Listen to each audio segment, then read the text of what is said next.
அன்பார்ந்த கன்னிராசி அன்பர்களே, எல்லா சிறப்புகளையும் அடைகின்ற வருடமாக இந்த வருடம் உங்களுக்கு இருக்கப் போகிறது. வருட ஆரம்பம் சற்று சிரமமானதாக தான் இருக்கின்றது. என்றாலுமே கூட வருட மத்தியமும் கடைசி மிக சிறப்பானதாக மாற காத்து கொண்டிருக்கின்ற வருடம் இந்த வருடம் உங்களுக்கு. உங்களுடைய பல நாள் அபிலாஷைகள் ஒவ்வொன்றாய் பூர்த்தியாகின்ற வருடமாக இந்த வருடம் இருக்கப் போகிறது. உங்களுடைய ஜென்ம ராசியிலே கேது பகவான் அமர்ந்திருக்கிறார்.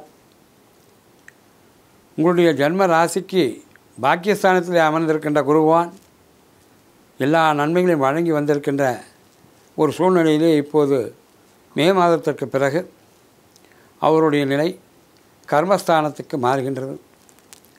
அப்படி மாறுகின்ற பொழுது சதுர்த்த கேந்திரமான 4ஆம் இடத்தை பார்வையிடுகிறார். தாயார் உடல்நலமும் பெற்றோருடைய உடல்நலம் மிக சிறப்பாக இந்த வருடம் உங்களுக்கு இருக்கப் போகிறது. மருத்துவ செலவுகள் அனைத்துமே குறையும்.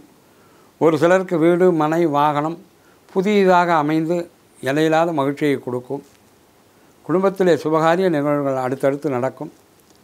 சனி பகவான் இதுநாள் வரை 6ஆம் இடத்திலே இருந்து வந்து 7ஆம் இடத்திலே மாறி இருக்கிறார் என்றால் நீங்கள் உங்கள் கணவரோடு வாக்குவாதத்தை தவிர்க்க வேண்டும். விட்டு கொடுத்தல் மிகவும் அவசியம். மேலும் 3வது நபர் தலையீட்டை உங்கள் குடும்பத்திற்குள் அனுமதிக்காதீர்கள்.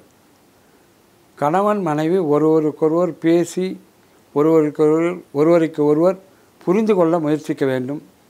அதுவே குடும்ப மேன்மைக்கு வழிவகுக்கும். எனவே அந்த விஷயத்தில் நீங்கள் சற்று ஜாக்கிரதையாக இருக்கக்கூடிய நேரமாக இந்த வருடம் இருக்கிறது.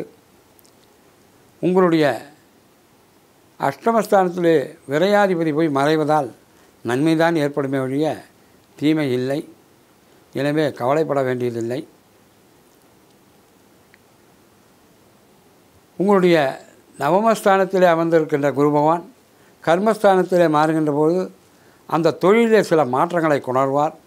அது நிச்சயமாக பெரிய தொந்தரவு கொடுக்கக்கூடியதாக அமையாது. அதுவும் ஒரு நன்மைக்காக தான்.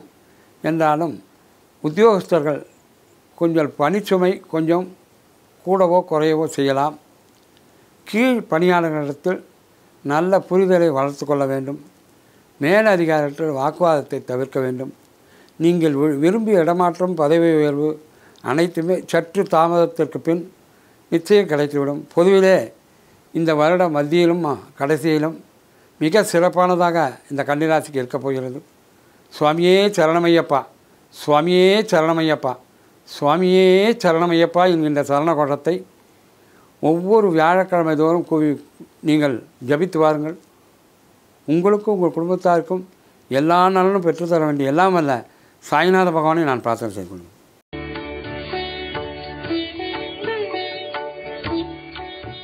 தமிழில் முதல் பக்தி சேனல் சாய் டிவி.